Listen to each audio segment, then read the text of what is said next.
Assalamualaikum warahmatullahi wabarakatuh. Terima kasih atas kesempatan diberikan kepada kami kelompok 3 untuk mempresentasikan hasil diskusi kelompok kami. Adapun materi yang kami bawakan hari ini, yang pertama ada definisi rasio keuangan. Definisi rasio keuangan. Rasio merupakan alat yang dinyatakan dalam konteks relatif atau absolut untuk menjelaskan hubungan tertentu antara aneka yang satu dengan yang lain dari suatu laporan keuangan. Sedangkan analisis rasio merupakan bentuk atau cara yang umum digunakan dalam analisis laporan finansial atau keuangan. Bisa di next.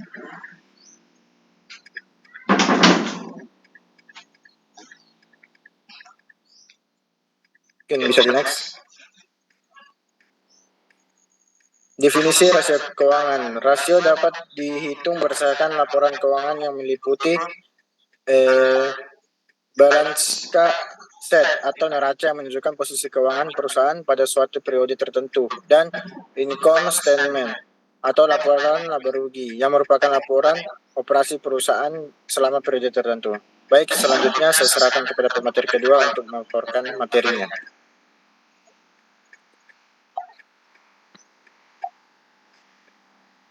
Selanjutnya ada jenis-jenis rasio keuangan. Pertama, rasio likuiditas. Rasio likuiditas merupakan rasio yang digunakan dalam mengukur kemampuan perusahaan dalam memenuhi kewajiban jangka pendeknya dengan periode kurang dari 1 tahun.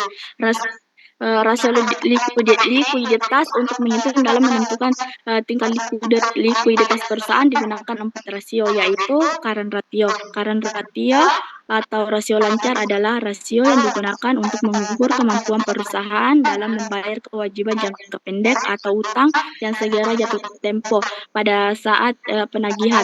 Rasio ini dihitung dengan formula current ratio sama dengan aktiva lancar dibagi utang lancar.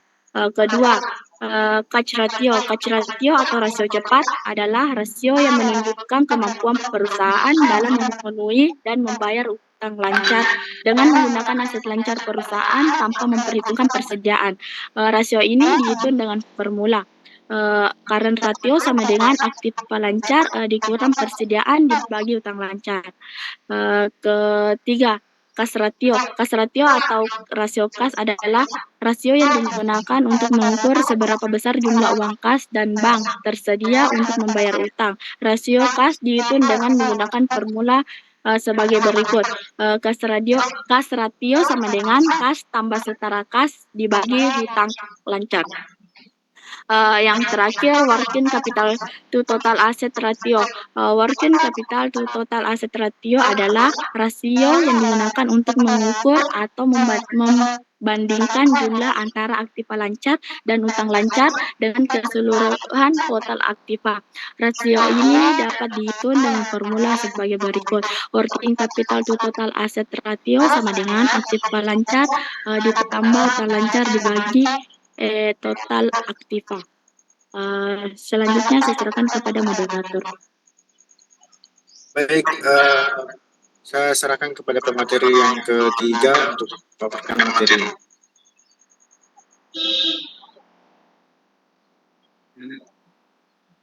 Oke, baik, terima kasih. Berikutnya yaitu rasio solvabilitas. Rasio solvabilitas merupakan rasio yang digunakan untuk mengukur kemampuan perusahaan dalam membayar utang secara keseluruhan, baik itu utang jangka pendek maupun jangka panjang, dengan menggunakan aktiva dan modal yang dimiliki perusahaan.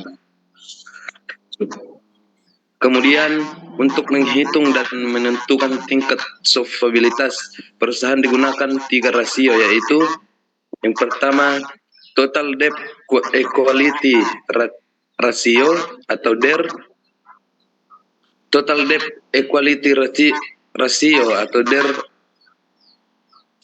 Rasio hutang terhadap modal merupakan rasio yang digunakan untuk menilai hutang dengan ekualitas DER. Rasio DER didapat dihitung dengan formula sebagai berikut. DER sama dengan total hutang per modal sendiri. Yang kedua, total debt to total asset ratio atau DAR. Total debt to total asset ratio atau rasio hutang terhadap total aktiva merupakan rasio yang digunakan untuk mengukur perbandingan antara total hutang dengan total aset. Rasio DAR dihitung dengan formula sebagai berikut. DAR sama dengan total hutang per aset per total aset. Yang ketiga, long term debt to equality ratio atau LDR. Long merupakan rasio yang digunakan untuk mengetahui perbandingan antara hutang jangka panjang dan modal sendiri. Rasio LDR dapat dihitung dengan formula sebagai berikut. LDR sama dengan hutang jangka panjang per modal. Sekian. Baik, saya sarankan kepada pemateri selanjutnya untuk memaparkan materinya. Selanjutnya, rasio aktivitas. Rasio aktivitas adalah rasio yang digunakan untuk mengukur kemampuan perusahaan dalam menggunakan keseluruhan aktiva perusahaan secara efektif. Untuk mengukur aktivitas perusahaan digunakan 4 rasio, yaitu yang pertama, total asset turnover atau TATO, atau perputaran total aset merupakan rasio yang digunakan untuk mengukur perputaran dana yang ada di dalam aktiva perusahaan. Selain itu, rasio ini juga digunakan untuk mengukur kemampuan perusahaan dalam melakukan aktivitas penjualan atas aset perusahaan yang digunakan. Rasio ini dapat dihitung dengan formula TATO sama dengan penjualan bersih dibagi total aset. Yang kedua, receivable turnover atau RTO, atau perputaran piutang merupakan rasio yang digunakan untuk mengukur perputaran piutang dalam satu periode. Atau dengan kata lain, rasio ini digunakan untuk mengukur seberapa cepat penagihan piutang dalam satu periode yang dilakukan perusahaan. Rasio ini dihitung dengan formula RTO sama dengan penjualan kredit dibagi rata-rata piutang. Yang ketiga, average collection period atau ACP, merupakan rasio yang digunakan untuk mengukur rata-rata periode waktu yang digunakan untuk mengumpulkan piutang. Rasio ini dapat dihitung dengan menggunakan formula ACP sama dengan rata-rata piutang dikali 360 hari dibagi penjualan kredit. Dan yang terakhir, inventory turnover atau ITO, atau perputaran persediaan merupakan rasio yang digunakan untuk mengukur berapa kali perputaran persediaan dalam satu periode. Rasio ini dihitung dengan menggunakan formula ITO sama dengan harga pokok penjualan dibagi rata-rata persediaan. Selanjutnya saya kembalikan ke moderator. Baik, terima kasih pemateri. Selanjutnya saya sarankan kepada pemateri selanjutnya untuk memaparkan hasil materinya.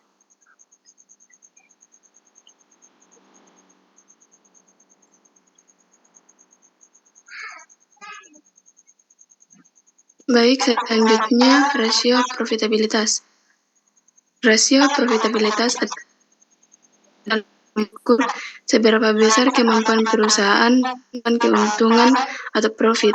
Rasio ini digunakan untuk menunjukkan kemana gambaran aktivitas pengolahan perusahaan. Selanjutnya, secara umum ada jenis rasio utama yang digunakan dalam mengukur tingkat profitabilitas perusahaan, yaitu yang pertama gross profit margin atau GPM atau biasa disebut margin laba kotor, merupakan cara yang digunakan dalam penentuan harga pokok penjualan. Rasio ini menggambarkan laba kotor yang diperoleh penjualan perusahaan. GPM dapat dihitung dengan formula sebagai berikut, yaitu GPM sama dengan penjualan dikurang harga pokok penjualan dibagi penjualan. Yang kedua, net profit margin atau NPM atau biasa disebut margin laba bersih, merupakan rasio yang digunakan dalam mengukur seberapa besar pendapatan bersih yang diperoleh perusahaan atas aktivitas penjualan yang telah dilakukan. NPM dapat dihitung dengan menggunakan formula sebagai berikut, yaitu NPM sama dengan laba bersih dibagi penjualan. Kemudian yang ketiga, Return on Assets atau ROA, merupakan rasio yang digunakan untuk mengukur seberapa besar laba bersih yang diperoleh dari pengelolaan seluruh aset yang dimiliki perusahaan. Rasio ini dapat dihitung dengan menggunakan formula sebagai berikut, yaitu ROA sama dengan laba bersih dibagi total aset. Kemudian yang terakhir, Return on Equity atau ROE, merupakan rasio yang digunakan untuk mengukur kemampuan perusahaan menghasilkan laba bersih berdasarkan modal tertentu. Rasio ini dihitung dengan menggunakan formula sebagai berikut, yaitu ROE sama dengan laba bersih dibagi modal. Sekian, saya kembalikan kepada moderator. Baik, terima kasih pemateri. Saya serahkan kepada pemateri selanjutnya untuk memaparkan materi.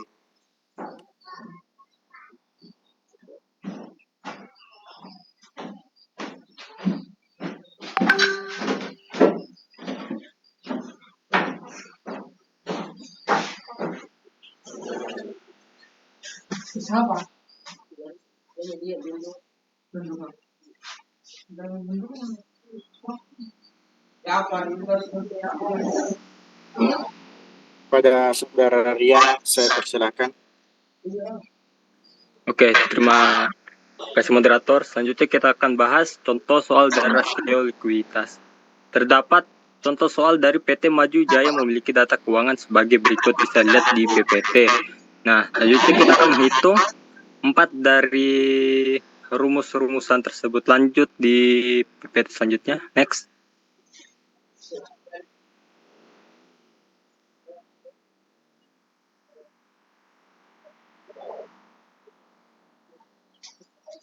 Oke, baik, terima kasih. Yang pertama adalah current to atau current ratio.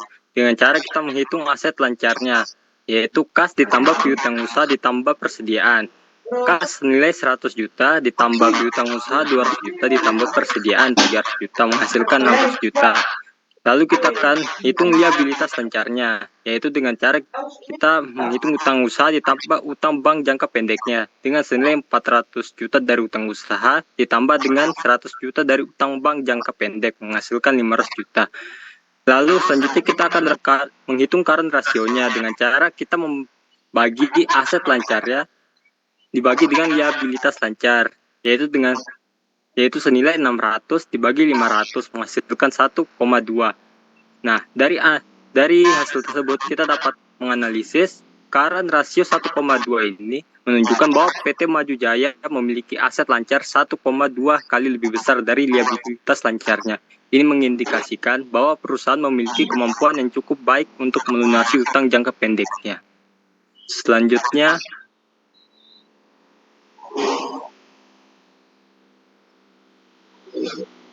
yang kedua adalah quick ratio.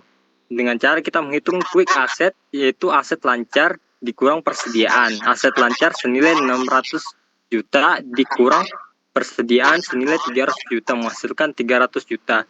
Lalu kita hitung quick rasionya dengan cara menghitung quick asset dibagi dengan liabilitas lancar. Quick assetnya adalah 300 juta dibagi dengan liabilitas lancarnya yang sudah dihitung tadi 500 juta menghasilkan 0,6. Dari hasil perhitungan tadi dapat kita analisis quick rasio 0,6 ini sedikit lebih rendah dibandingkan dengan current rasio karena tidak memasukkan persediaan. Ini menunjukkan bahwa jika perusahaan ingin melunasi utang jangka pendeknya secara cepat tanpa mengandalkan penjualan persediaan, kemampuannya mungkin agak terbatas. Baik, selanjutnya cash ratio. Dengan cara kita menghitung kas dibagi dengan liabilitas lancar. Kas sebesar 100 juta dibagi dengan liabilitas lancarnya itu 500 juta, menghasilkan 0,2. Dari perhitungan tersebut dapat kita analisis nilai ini yang paling rendah menunjukkan bahwa kas yang dimiliki perusahaan hanya cukup untuk menutup 20% dari total liabilitas lancarnya. Ini berarti perusahaan sangat bergantung pada penjualan piutang dan persediaan untuk memenuhi kewajiban jangka pendeknya. Selanjutnya,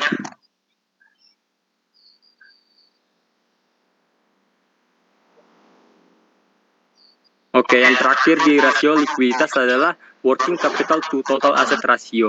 Dengan cara kita menghitung modal kerjanya. Modal kerja yaitu dengan cara kita menghitung kas ditambah piutang usaha ditambah persediaan. Terus dikurang dengan utang usaha ditambah utang bank jangka pendek. 100 kas senilai dengan 100 juta senilai dengan kas ditambah piutang usaha 200 juta ditambah 300 juta menghasilkan 600 juta, terus dikurang dengan utang usaha ditambah utang bank jangka pendek senilai 500 juta. Ini menghasilkan 100 juta. Karena kesalahan dalam PPT perhitungan, jadi saya akan buat sendiri perhitungannya. Selanjutnya kita akan hitung WCTAR-nya dengan cara kita belum sampai solvabilitas salsa. Oke, maaf. Selanjutnya kita akan menghitung WCTAR-nya, yaitu dengan cara modal kerja dibagi total aset. 100 juta dibagi 1 dibagi 1.500 menghasilkan 0,15. Dari perhitungan yang saya buat tadi, nilai WCTAR PT Cahaya Nusantara adalah 0,15 atau sekitar 15%. Artinya dari total aset yang dimiliki, hanya sekitar 15% yang digunakan untuk membiayai operasi sehari-hari. Selanjutnya, geser PPT. Oke, selanjutnya yang kita bahas yaitu rasio solvabilitas.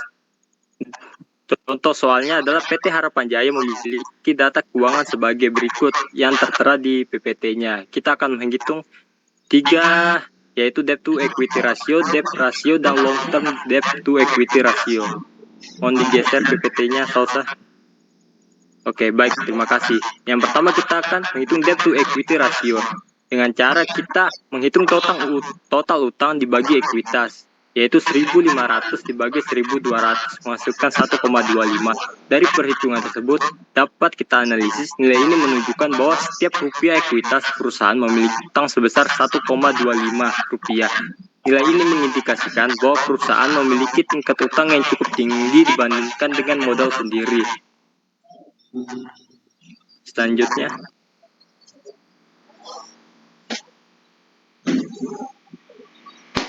baik, selanjutnya yaitu debt ratio dengan cara kita menghitung total utang dibagi dengan total aset. Total utang senilai 1.500 dibagi dengan total aset 2.000 menghasilkan 0,75. Dari perhitungan tersebut dapat kita analisis nilai ini menunjukkan bahwa 0,75 atau kita bisa buat persentase yaitu 25% dari total aset perusahaan dibiayai oleh utang. Ini berarti perusahaan sangat bergantung pada utang untuk membiayai operasinya. Selanjutnya,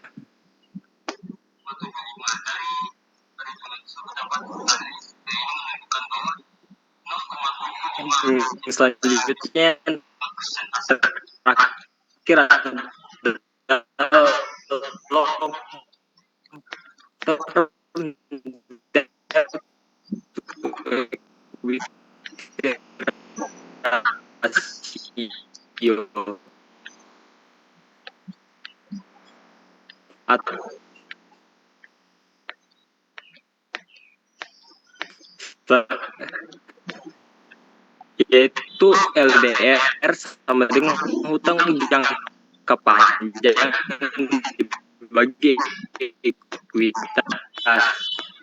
Hutang jangka panjang dibagi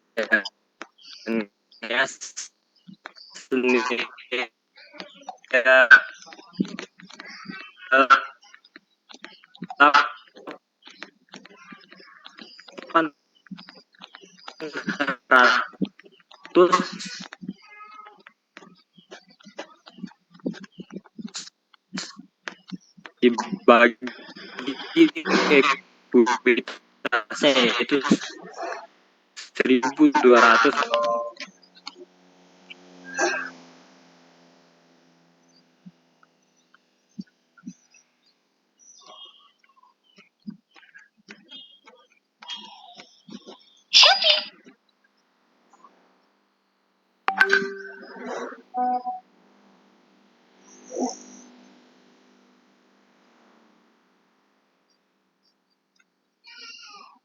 Baik, selanjutnya saya serahkan kepada pemateri terakhir untuk memaparkan materinya. Oke, kita masuk ke dalam rasio aktivitas. Kita mengambil contoh soal seperti yang terpampang di slide dari PT Maju Jaya. Nah, kita akan menghitung pertama total asset turnover, kedua average collection period, yang ketiga receivable turnover, dan keempat inventory turnover. Selanjutnya, pertama itu total asset turnover atau disingkat TATO. TATO itu sama dengan penjualan per total aset. Nah, total asetnya seperti yang terpampang di contoh soal tadi, persediaan akhir ditambah piutang usaha tambah aktiva tetap. Nah, persediaan akhirnya 300 juta ditambah piutang usahanya 400 juta ditambah aktiva tetapnya 800 juta sama dengan 1,5 miliar. Nah, TATO tadi penjualannya tadi 1 juta atau 1 miliar per 1,5 miliar. Itu sama dengan 0,67 kali. Nah, setiap rupiah aset yang dimiliki PT Maju Jaya mampu menghasilkan penjualan sebesar Rp 0,67. Angka ini menunjukkan seberapa efisien perusahaan dalam memanfaatkan seluruh asetnya untuk menghasilkan pendapatan. Nah, semakin tinggi angka perputaran, semakin efisien perusahaan dalam menggunakan asetnya. Nah, slide selanjutnya.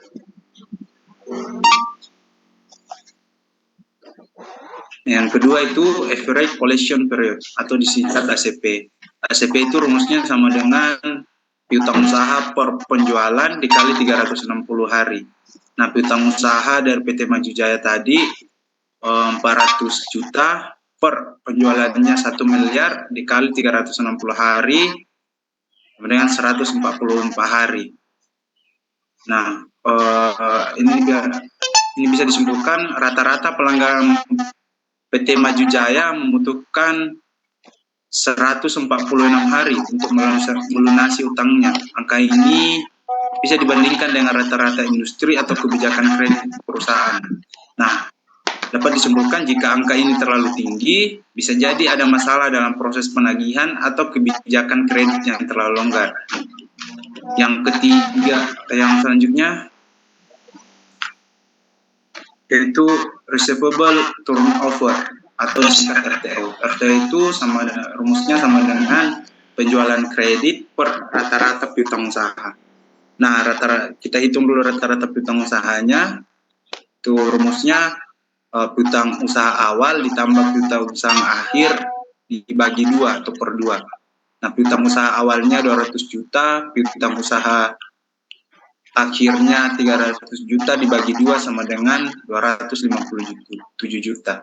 Jadi kita masukin ke dalam rumus RTO, 2 miliar dibagi 257 juta sama dengan 8 kali. Jadi bisa disimpulkan bahwa angka 8 kali ini menunjukkan rata-rata piutang PT Maju Jaya berputar atau ditagih sebanyak 8 kali dalam setahun. Nah, bisa disimpulkan bahwa angka ini mengindikasikan bahwa perusahaan cukup efisien dalam mengelola piutang usahanya. Semakin tinggi angka RTO atau receivable turnover, semakin cepat perusahaan berhasil mengubah piutang menjadi kas. Nah, yang keempat, slide selanjutnya, inventory turnover atau disingkat ITO. ITO-nya itu rumusnya HPP atau ya per rata-rata persediaan. HPP itu kita hitung dulu, itu sama dengan penjualan dikurang laba kotor. Nah, kita andaikan ini laba kotornya itu sebesar 30%. Nah, penjualannya tadi 1 miliar per dikurang perandainya tadi 30 miliar laba kotornya itu 300 juta sama dengan 700 juta. Nah, rata-rata persediaan itu kita tadi ambil rata-rata persediaannya seperti di slide sebelumnya, yaitu 257 juta. Kita masukkan dalam rumus ITO, yaitu 700 juta per 257 juta. 700 juta per 250 juta sama dengan 2,8 kali. Nah, ini bisa menunjukkan bahwa PT Maju Jaya mampu menjual persediaannya sebanyak 2,8 kali dalam satu periode. Angka ini menunjukkan efisiensi perusahaan dalam mengelola persediaan. Semakin tinggi angka perputaran, semakin baik efisiensi perusahaan. Nah, mungkin itu dari saya untuk sebagai pemateri terakhir saya serahkan kepada masih ada kita masuk ke dalam rasio probabilitas. Nah, kita mengambil contoh dari PT Cahaya Nusantara seperti keterangan yang dipaparkan di slide di atas. Kita akan menghitung pertama itu gross profit margin, 2 itu net profit margin, 3 itu return on asset atau ROE, yang keempat itu return on equity. Nah, slide selanjutnya kita akan menghitung gross profit margin atau singkat GPM. Rumus GPM yaitu penjualan dikurang HPP per penjualan. Nah, penjualannya tadi seperti keterangan di slide sebelumnya, 2 miliar dikurang 1,2 miliar per 2 miliar sama dengan 0,4 atau kita masukkan dalam persentase 40%. Nah, angka 40% ini menunjukkan bahwa setiap rupiah penjualan perusahaan berhasil menghasilkan laba kotor sekitar 40 sen. Angka ini menunjukkan efisiensi perusahaan dalam mengelola biaya produksi. Nah, slide selanjutnya.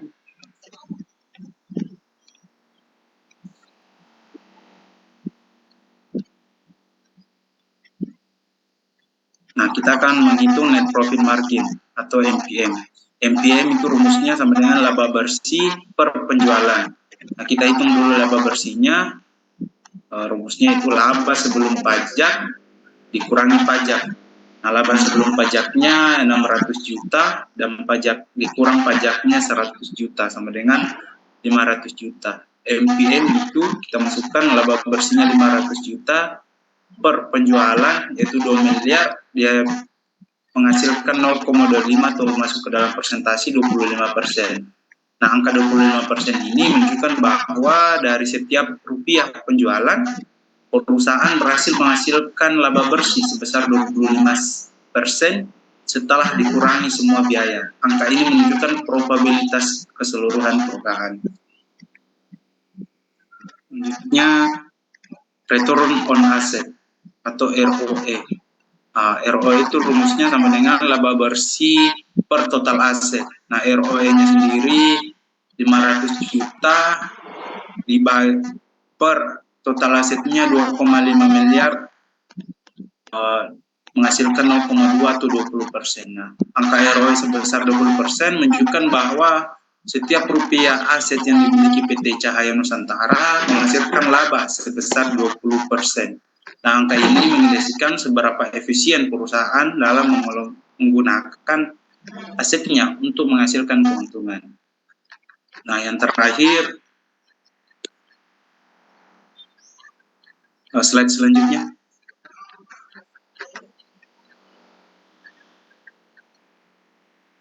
Yang terakhir itu ya return on equity atau disingkat ROE. ROE itu rumusnya sama dengan laba bersih per modal saham. Laba bersihnya itu 500 juta, per modal sahamnya itu 1 miliar. Menghasilkan 0,5 atau 50%. Angka 50% menunjukkan bahwa setiap rupiah modal yang ditanamkan oleh pemegang saham menghasilkan laba sebesar 50%. Nah, angka ini menunjukkan efisiensi perusahaan dalam menggunakan modal untuk menghasilkan laba. Selanjutnya, mungkin itu tadi pemaparan terakhir. Saya kembalikan ke moderator. Baik, terima kasih kepada semua pemateri yang telah memaparkan materinya. Demikianlah presentasi kita pada hari ini. Kurang dan lebihnya mohon dimaafkan. Assalamualaikum warahmatullahi wabarakatuh.